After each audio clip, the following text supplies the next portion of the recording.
Hello, welcome back to the Villa View. It's time for a post-match pint in association with Purity Ale. If you use the code #VillaView, you'll get 10% off everything Purity have to offer, including their newly designed Villa cans. I'm your host, Bart Simpson, with a backwards cap, joined by Omar to discuss Aston Villa 1, Southampton 0. And to be honest, we could probably wrap up the show there because there is not much to talk about at all from that game, Omar. But how are you?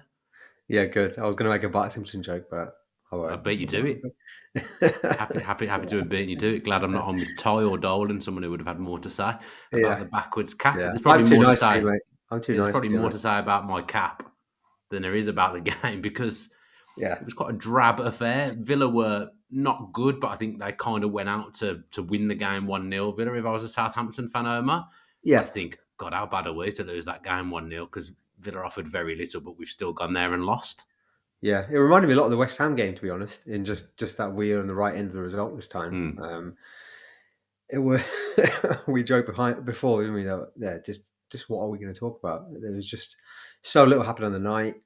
Obviously, it was built up massively because there was this unforeseen break. Because obviously of the death of the Queen, and then we had the minute silence, and then national anthem, and so the fans are pumped up, ready for Friday night viewing. You know, under the lights, really cool atmosphere when they turn the lights off as well, which I thought was really cool. And I was just like buzzing. I thought this is going to be a great game. I said to my mate, I think this is a good bet for goals over 2.5. You know, that kind of bet that everyone does. And I thought this is going to be. I don't know why. I just thought it was going to be lots of goals in the game, and it was quite the opposite, wasn't it? And I think the fans were good for the first 10 minutes, and they were trying to G on the team. But I think sort of the same kind of issues crept up that we've seen in previous games in terms of how we were playing, lack of cohesion going forward, and then I think for the rest of half until the goal, it was just sort of really, really hard view, really tough watching. Neither team creating anything. Yeah, I mean, neither team taking hold of the game. None of the flair players getting involved, doing much. Not much going on in the final third. Not a real lack of quality. And then for a set piece, obviously, Coutinho does well, which I'm sure we'll come on to. I thought was probably one of my brightest sparks in the game. Ollie Watkins unlucky with the header. Good to say, well, decent save.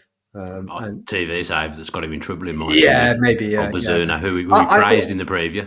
yeah, I thought it was a good save watching it, and then watching it back, I'm thinking, well, why hasn't he tipped it over? But yeah, and then I had no idea what was going on because it seemed like I didn't know if Konz had missed the header or hit the bar or what, and then obviously Ramsey comes in and bangs it in, and 1-0, and that was literally it. That was what the one moment of real quality, apart from maybe Coutinho's turn and shot in the whole game. But yeah, I don't know what you thought, but in the first half, second half was quite different. I thought we were a bit more urgent off the ball as well, and we were trying without any luck to do something. But in the first half, I thought we were just. It was almost like it was planned that we were just going to be pretty calm on the ball, not trying to push too much, not trying to push players too high, and be a bit more resolute. Going back to what obviously Gerrard said last time against Man City, being a bit more pragmatic. Yeah, I understand it because we have been too open for most of Gerrard's tenure, although we don't ever really get hammered, but you feel like it's quite open in midfield. You can get through the defence quite easily. That has tightened up in the last few weeks. I said to you before we came on that Konsa and Mings is back as the partnership at the moment because we've got no Diego Carlos. Mm. And it's almost like we've gone back to that way of defending that we'd had under Dean Smith during lockdown that suits them, where they looked a good partnership. In the last couple of games, they've looked a good partnership. Again, Konsa in the first half made a couple of key interventions. And if you look back at Mings' stats across the whole game, they're really, really good. So it's like the style of defending's now gone to a kind of style that suits the defence again. But then we've lost something going forward. We've lost a lot going forward, and we weren't exactly prolific and looking Yeah, like we were going to batter teams anyway going forward. But now it looks even less likely. And Gary Neville said after the game that it's like watching two teams with absolutely no style, no patterns of play. And that is how it feels with Villa still. They've now gone less off the cuff and more defensive, but they're really lacking going forwards. And you kind of sit there after the game, and I'm always glad when Villa win. You'll never hear me complaining that Villa have won, but you still feel kind of flat yeah, after the game because you kind of feel like I'm still not really seeing what I want to be seeing from Steven Gerrard's Villa at this point. Again, I understand what he's trying to do. I understand he's tried to tighten it up over the last few games, but it Mm. kind of feels like there's one thing trying to tighten it up against Man City, Yeah. another against a pretty abject Southampton side, but we've won the game 1-0, so you won't hear too many complaints, but it still just doesn't all feel right, does it? No, and that's the thing. I think you can view it two hats really. You can view it sort of short termism. 3 points, wins a win. We needed 3 points. It pushes up the table. And you can think, okay, maybe if we continue to be this, play this pragmatic approach, try and win these games uh, as closely to a sort of 1-0 as we can, really, by keeping it tight at the back and hoping for a bit of quality in the final third. A bit like Steve Bruce, I suppose, did in that second season at Villa when we nearly got promoted. Um, Albeit obviously there was a bit more in terms of goals in that season. Um, and hopefully that builds confidence, and then on the back of that confidence, then the flair players and the midfielders and everyone starts playing a bit freer and starts expressing themselves, and you start playing better football. Or you look at it the other way, which is probably the side that I sit on, which is it's all well and good, and it's probably going to yield us a good 2 or 3 results, but it's very much there and done to keep Steven Gerrard in a job. And for the longer term, is it going to benefit us? And It's and not that's sustainable, is it, it's that way yeah, of playing? exactly, yeah. And you're right. It's not like we were playing gung ho football and creating lots of chances and just conceding lots. It was we weren't creating a lot, slightly more than we are now, but we were conceding a lot more. So we were. It's just we were a bit more chaotic, but conceding more. Now we're a bit more organised, but conceding less. And Steven Gerrard's comments at the end of the game were quite interesting. I don't know if you saw them when he was speaking to Jamie Mm. Carragher. I thought some of his comments were really good. Actually, I thought stuff what he was saying Yeah, about Tyrone honest. Mings, taking it, he's like, it's on me. I'll put that noise on him, things like that. And which I thought was good and honest. And Gerrard is honest as the day comes. He's not like Steve Bruce where we were like, "What are you talking about? It's completely false what you're saying." Gerrard is honest. I'll give him that. But one thing that did strike me was his comment around, maybe we tried to get the team playing too expansively or tried too much too soon. And I'm like, well, you're 11 months in, 10, 11 months in. I think that's a fair amount of time to get an identifiable playing Yeah, style in I place. found that little bit a bit alarming, if I'm being honest, because he talked about Neil Critchley coming in and the change. Like, I get that Gerard, the setup that we have is very different to what any other team will have. In that, yes, he's the head coach, but a lot of the coaching comes from beneath him. Yeah, But I think to make that the change of assistant makes such a difference, I don't really like that, and no, I thought that was quite bizarre, a bizarre thing to say. Like you say, it may be true, but I don't think you should be so reliant on your assistant manager and your coaches. And that change of assistant manager shouldn't make a massive amount of difference of the ideas that you have and the ideals that you have as a manager. I thought fair play for his honesty. I also thought John McGinn after the game said a couple of things that I thought were perhaps too honest, saying that like the lack of fight and the lack of character have yeah, been labelled at the team, and he said that it was fair, but why? Why would there be that lack of character and lack of fight until now? McGinn's going to take a stick after the game anyway, because that's how it is at the moment, because he seems to be the new scapegoat, and I'm not for one second saying that he's been brilliant, but I thought we at least saw some of the things on Friday night that he's good at. I thought he was bombing around a little bit more, playing the game at 100 miles per hour, getting stuck in. He made a lot of tackles. They're the things I associate McGinn with being box to box. Maybe he had a bit more freedom when it was Louise and Dendoncker with him to go forward and do the things that he wanted to do.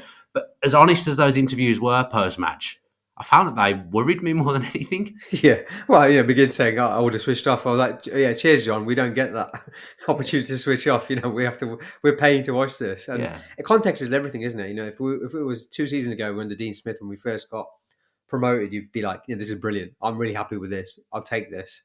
A few 1-0s and a few 2-1s, close wins where we keep it tight and that keeps us in the league. That's fair enough. But you've got to look at the context. We spent a lot of money. It's fourth And season now, isn't it, fourth Premier League? season, these look at the players we've got: Coutinho, Buendia, Bailey, Jacob Ramsey, Ollie Watkins, Danny Ings. These are top players. And you can't. It's not like we're Burnley. It's not like we're trying to keep ourselves in the league and be pragmatic. I get the approach, and I'm happy Gerard's at least done something rather than trying to Yeah, keep because doing the we same we thing over and said over. we've said on here, another Villa podcast will have said there's no plan B. Is that what we're trying Yeah, isn't working, and he keeps yeah, rolling it out. So in his defence, he has changed it. Yeah. but it's just not pleasing on there. It's almost like he's changing. But it's almost still not good enough. If that makes sense, it's still not what we want to see. But it's almost like he's saying we've got to go backwards to go forwards. But does But that we mean did. writing But off we. another season? I But think we. we'd be lucky But to we get did. 40 points at the moment. But we did that when he first came in. That was his whole point. He was It almost was like, better we have than to. what we were watching the last Yeah, night. yeah. I'm But he sorry, was Friday like, night. yeah, yeah. And he was like, we have to go. He sort of said we have to go backwards to go forwards when he first came in terms of us being a bit tighter. What he'd seen under Dean Smith, in terms of the way that we wanted to play. We're going back to basics, and it worked. But again, it's 11 months in. A lot more money's been spent, and you've got these players, they're attacking players with creative talent. These aren't just gambles that we've gone for. These are proven players that have done it, and we've seen them do it for us as well on occasion as well. So it can work. I'm sure it can work. And if it yields a couple of 2 or 3 results, and then we get back to playing how he wants them, fair enough. I'm not gonna. I think it's a bit early to judge yet in terms of what he's trying to do now. But I don't want to be sitting here in 3 months' time and we're getting barely a point a game still, and just getting the odd win like this. It's not good enough. The owner's not going to be happy with that. So it does need to move on. They've got the international break now, obviously, to work on that. And I think Luca Dean's going. Obviously, Kamara's. We'll talk about his injury in a second. But apart from that, Coutinho, Diego Carlos is injured.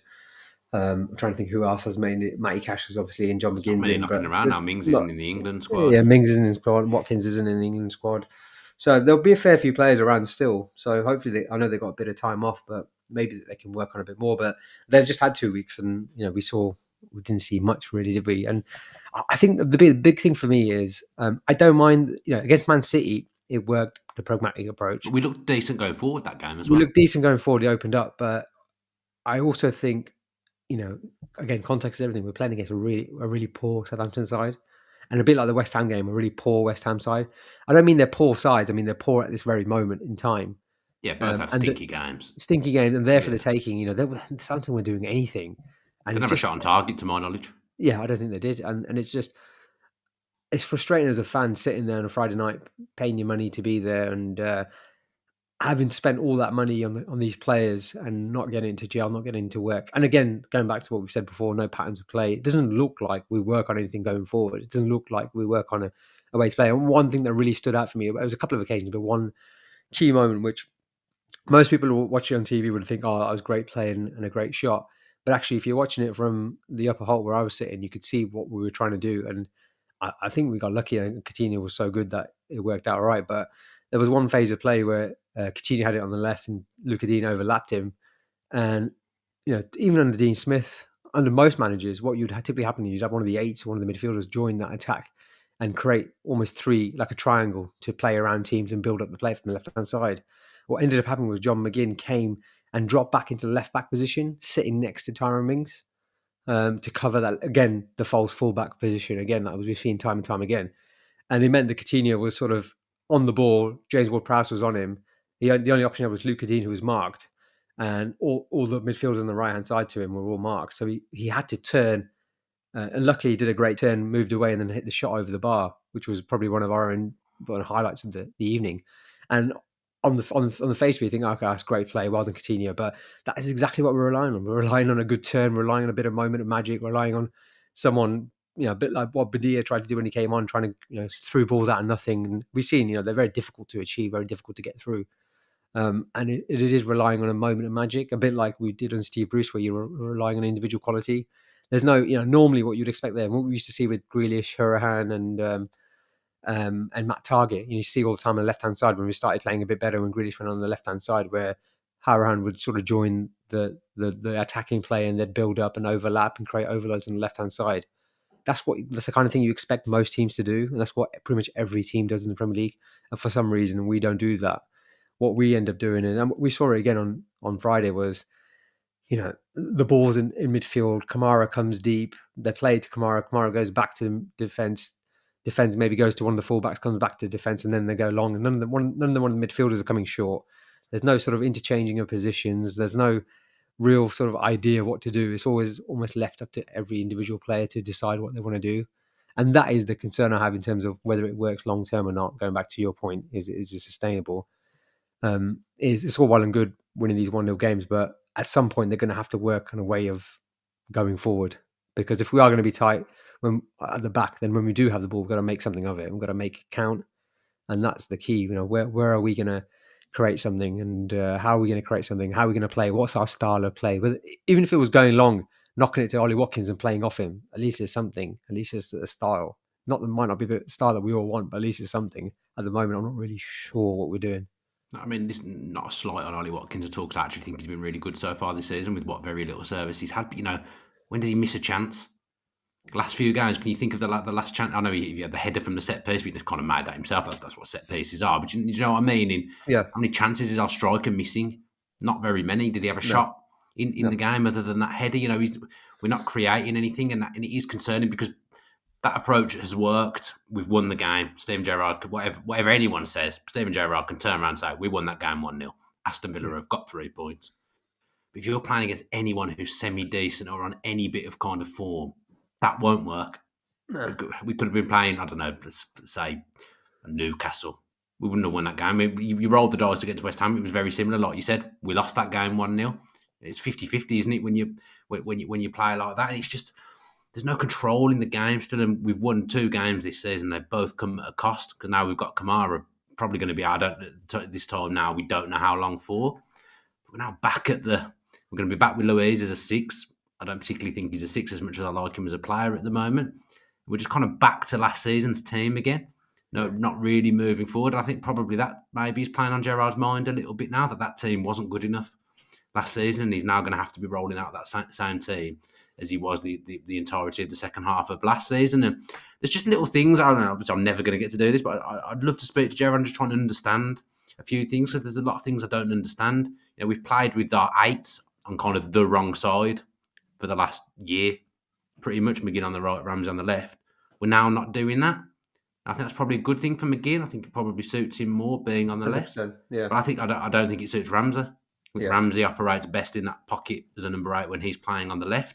So you're now taking away the stuff that he's good at, driving from that left-hand side and coming in with his powerful dribbling and in his close control. So there's just more questions than answers for me with Villa at the moment, even though we've won the game. And I'm desperately trying not to be negative because we've won the game.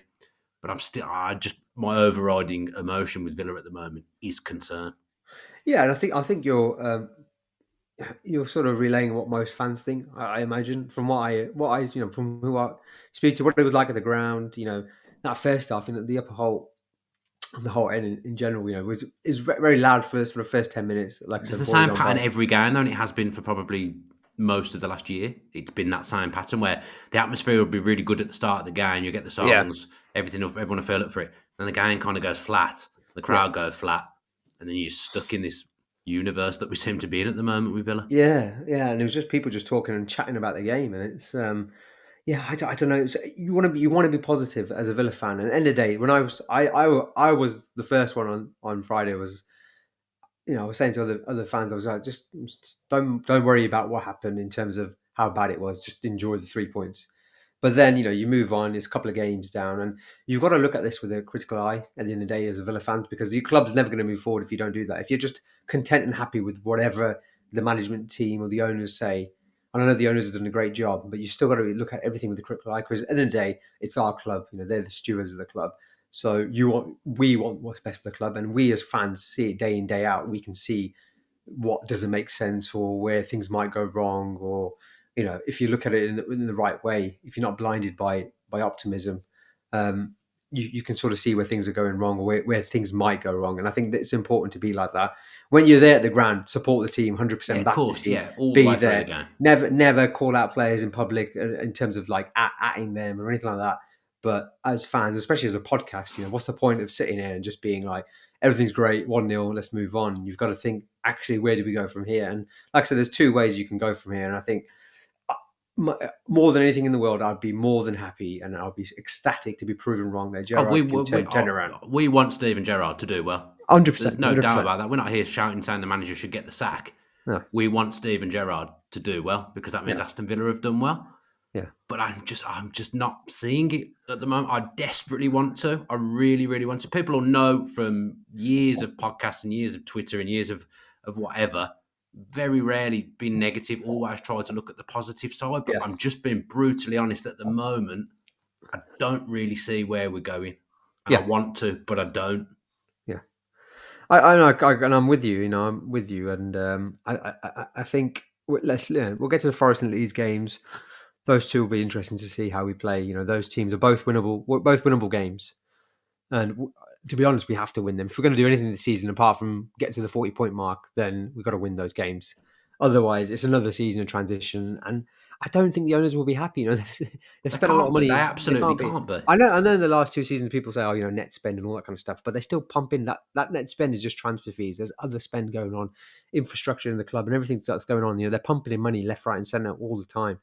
So it's not like they're not putting money into the club. And obviously we've seen. I think it was the Forbes in the top 20 now, aren't we? In terms of the value of the club, so we're there. We're ripe to do something here, and we've got the players. But again, I looked at something today. I can't remember what it was. It was a bit of research where I think there's a well-known company that does it, where they look at the value of the players compared to what you spent. And after Man United, we're the team that's wasted the most money in terms of current value of the No, players I haven't compared to seen what we that. spent. So again, points to the lack of success when it comes to both picking the manager, what the management team's done, but also in terms of the scouting, the recruitment, and just the general football strategy. And then you see, obviously we'll talk about the women's game as well and see how well they're doing and what they're doing, and even the academy team and what's going on there and the players that we're bringing through. And you just think, the important part, the sort of the end part, which is the men's team, where you want it to go right. And that's almost not the most important thing, but the most visible thing for most fans isn't quite working. Whereas everything else behind the scenes, everything else we're sort of doing off the pitch, and even the other teams are doing really well.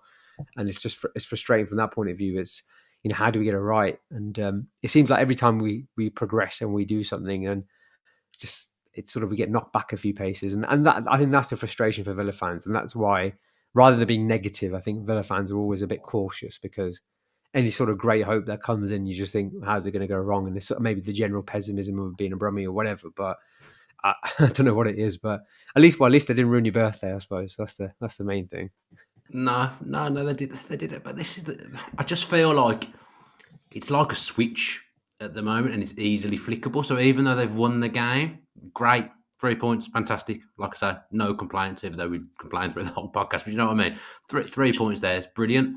But that way of playing is only going to take the next defeat, Yeah. which could be coming in the next two games, where it's a pile on again, and everyone's negative, because I don't think Villa fans can see what we're trying to do. I've seen a couple of people on Twitter saying they want that Gerrard needs time, give him time. But in the main, and even people who I would say are like me that wouldn't previously be this way, I think people just are thinking we're not heading in the right direction here. This isn't great, and I hate it. But that is what like I keep saying, that is where I think we're at. But we've won the game. But if we lose the next game, everyone's going to be turning around again and saying there's no style, there's no patterns of play.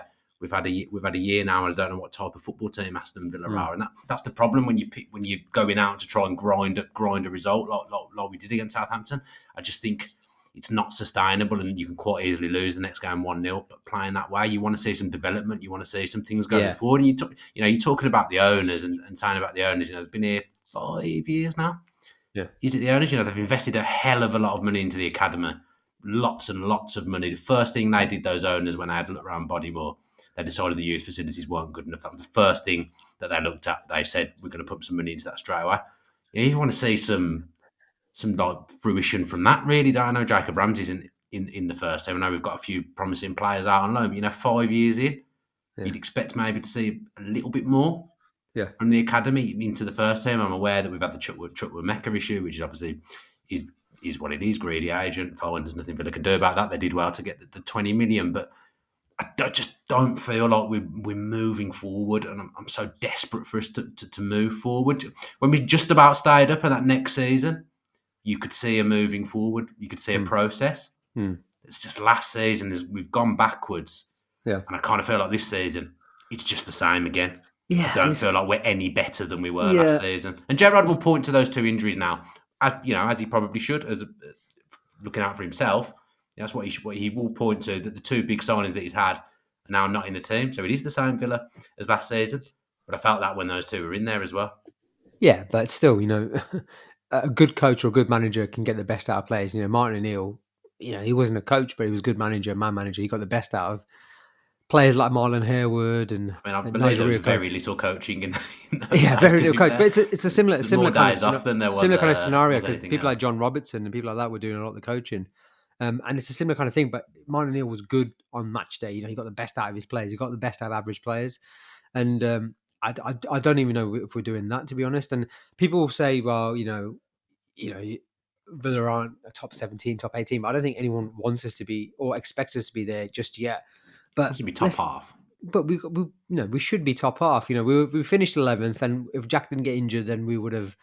I'm pretty sure we'd have finished top 7, top 8. Yeah, agreed. Last season, we were just like 3 or 4 wins away from finishing top half, and It it was was a just poor Premier League last season, poor I've got to Premier say. League. Really And poor. even this year, I know Kamara's injured, but even then, he's played the majority of games so far. It's not like we've been amazing so far this season. And Diego Carlos, that's one you can't legislate for. Again, we were crap against Bournemouth, but still, who knows what would have been like with him in the team. But more going forward, we're not still creating anything. We're not doing anything. And we've spent money on players like Bailey, Buendia, Ings.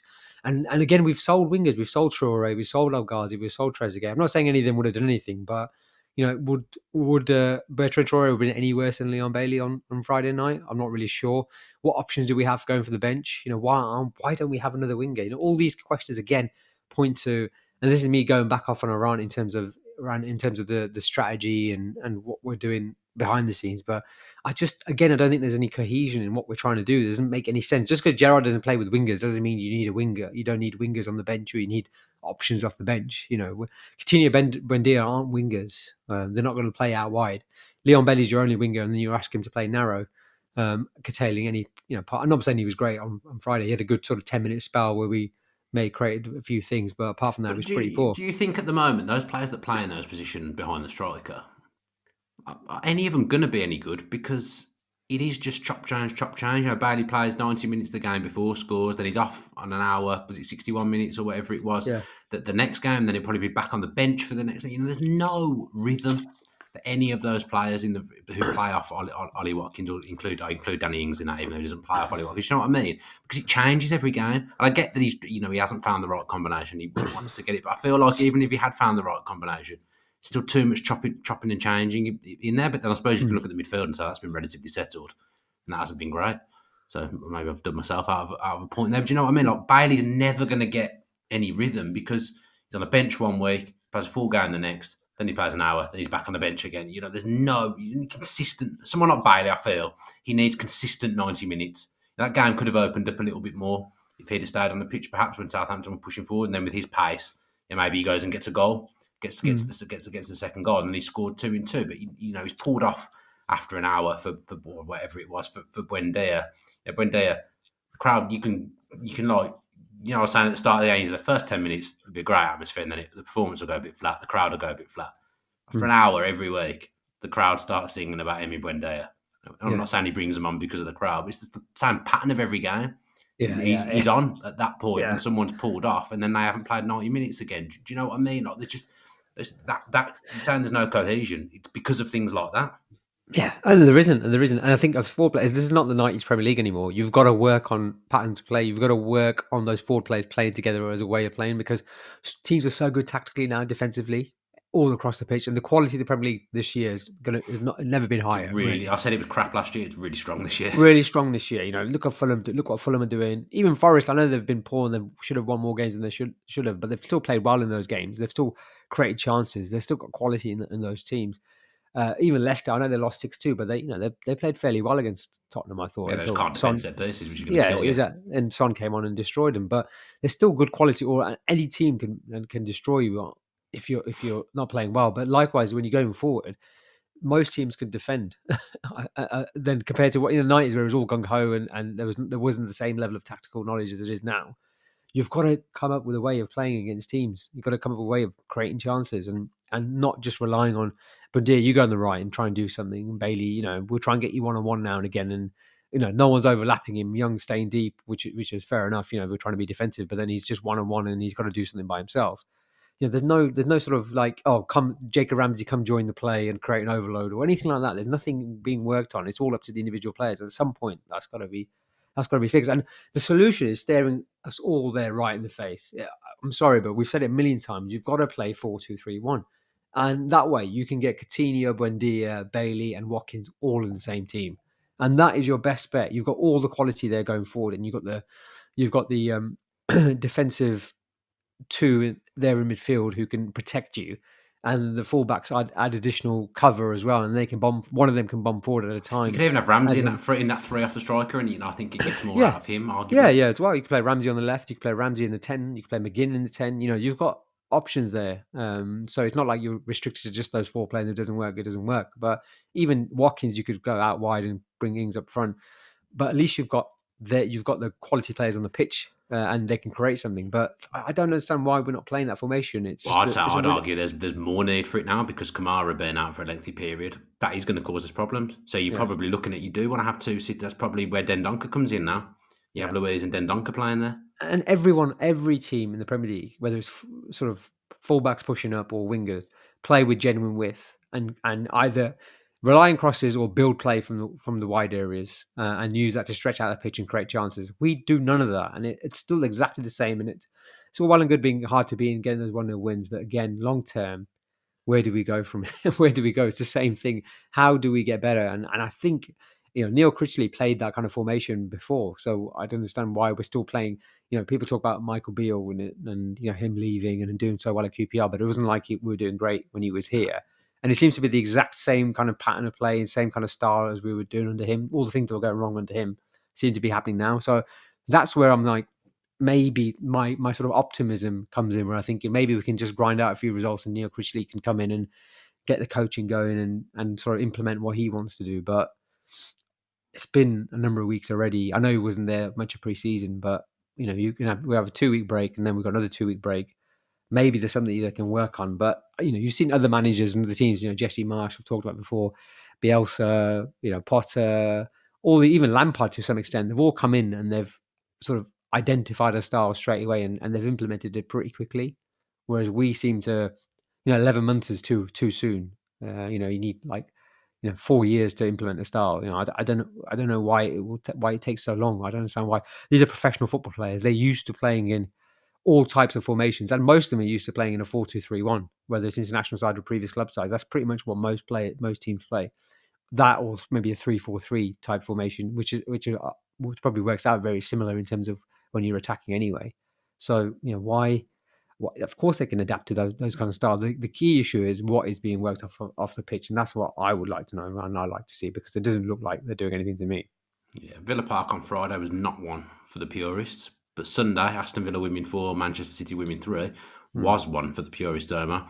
Great start to the season for Carla Ward's team. Really exciting game. I watched it yesterday. Really, really enjoyed it. And I've met Carla a number of times, spoke to her a number of times, and I know what she wants. I know what she wants an Aston Villa side to be. As you were saying, because I've spoke to her, I know what she wants. And you can see that. You could see that on the pitch. That felt like her Aston Villa, whereas last season it didn't. But that first game of the season, Villa have played Man City a number of times and not done very well. I remember a few seasons ago they started off the season against Man City and the poles apart. I think Man City only won 2-0, but it was a very, very comfortable 2-0. If I recall, my memory could be completely wrong there. But yesterday Villa were excellent. And you could see what she wanted: high energy, high tempo. The pressing was excellent. And they got up and amongst a really good side and caused them problems, and great character as well. Because when you blow a 2-goal lead, well, we've seen with the men's team, you blow a 2-goal lead, that can psychologically absolutely kill you. Not only that, they've gone 3-2 down, got back to 3-3, and gone on and won the game. That was a stupendous start to the season. Really was, yeah. I mean, that Man City game you talk about, that was probably one of the first proper Villa women's games I watched, which was and they were was on miles TV. off, weren't they? Miles off it, and I know they were absolutely bad at that game. And I remember because I was trying to get my daughter into football without trying to force her, and she's been to a few Villa games, and she watched that. We watched that game. She on didn't TV. go on Friday. No, she didn't. No, she went to a West Ham game, but she also went to Villa Southampton last year when we won 4-0, so it's fine.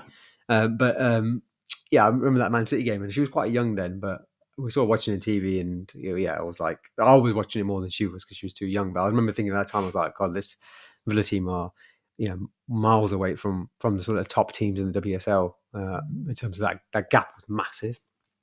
And then on Sunday, in just a space of 3 years, probably to close that gap, and the way they pressed, the way they played football. Obviously, Rachel Daly coming in, Yeah, has made that's a phenomenal signing. It's a game changer. that's a game changer. And at that level of football and that level so early on in the professional sort of progression of women's football, I think that's one play can make a massive difference. Sorry, got bad. Sure, Something in not my very throat. well, No. But yeah, and I thought, just the overall, in terms of the way that they press, but also the quality of the goals, I was really impressed with.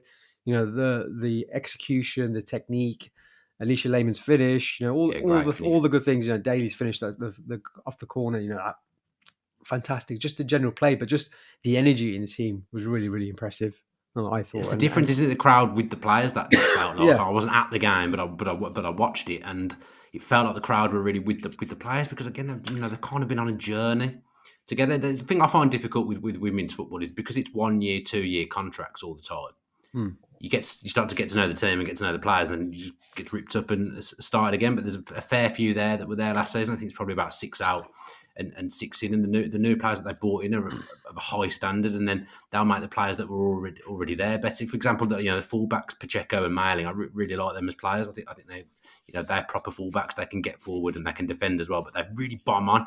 But it's because I can see what that team, and I know what Carla wants that team to be. And yesterday was a great advert for it.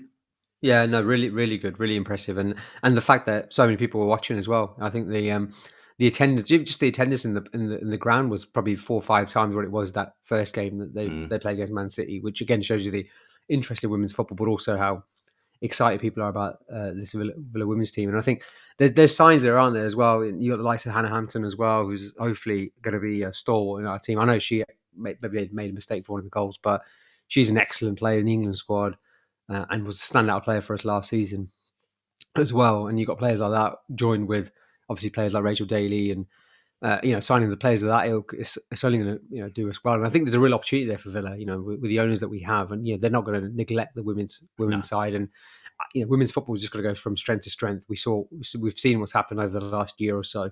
It's going to continue to go that upwards trajectory, and we've got to take advantage of that and continue to try and get the best players that we can, and mix that and combine that with sort of more homegrown players and trying to get more actual women from the local area and girls from the local area involved. They're starting in to football. get that. They've got a couple in there that are very, very good players. Villa, the men's team, always had a history of bringing in really good young players through and having our own players in the team.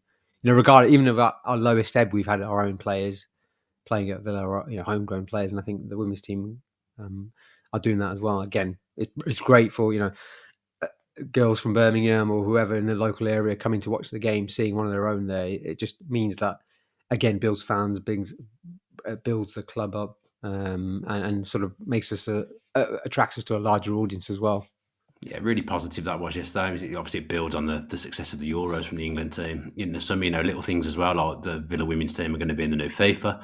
When that comes out, it's all heading in the right direction. And I really look at them as a part of the club. It's one of the same. I want the women's team. I celebrate women's team goals the same way I would celebrate the men's team's goal now. It means the same to me. So yeah, really, really positive moving forward. And yesterday was an excellent start, beating a very good Manchester City side. I never envisaged for the life of me that we go 38 minutes a day, but we've managed it. So thank you ever so much for talking with me. And thank you thank you to Adam for producing as always as well. And thank you to everyone that's got involved in the comments. If you're not already subscribed to the Villa View with your post notifications on, if you could do that, that would be absolutely fantastic. And don't forget our sponsors, Purity Ale. If you want to get 10% off everything they have to offer, use the code #VillaView at checkout and you'll be able to get that 10% off. Well, no, we won't be back in the week, Daniel, because there's absolutely no game. Maybe we'll do something anyway. Maybe we'll chuck a podcast in there or something. See if we can. We'll do a Luke live lounge. Yeah, we'll do something. We'll get something on the go midweek. Have a chinwag. Have a conflab. Thanks ever so much for watching. Up the Villa. Up the Villa.